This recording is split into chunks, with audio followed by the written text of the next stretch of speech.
Հայաստանին պատերազմ սադրելու եւ սկսելու մեջ մեղադրում են երկու մարդ, դա Ալիևը եւ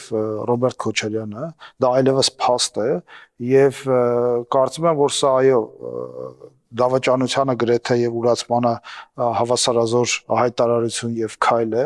քանի որ դու մեղադրում ես, տեսեք այդ մանիպուլյացիաները, որ ասում են իշխանություններին են մեղադրում, Հայաստանին ու հայ ժողովրդին չեն մեղադրում, դա պարզ մանիպուլյացիա է, քանի որ այդ իշխանությունները նախ թերևս վերջին 20-30 տարիների ընթացքում Հայաստանի ընտրված թերևս ամենալեգիտիմ իշխանություններն են եւ այդ իշխանությունները ներկայացնում են պետությունը եւ եթե դու տվյալ որևէ երկրի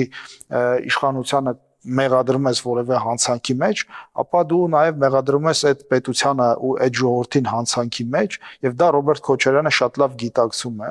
եւ ցավալիորեն այդ չարությունը Քոչարյանի այլևս արտահայտվում է շատ ավելի մասշտաբային ընդդեմ Հայաստանի ու հայ ժողովրդի, որը թույլ է տալիս նրան նման հայտարարություններ եւ արտահայտություններ անել։ Ես կարծում եմ, որ սա նաեւ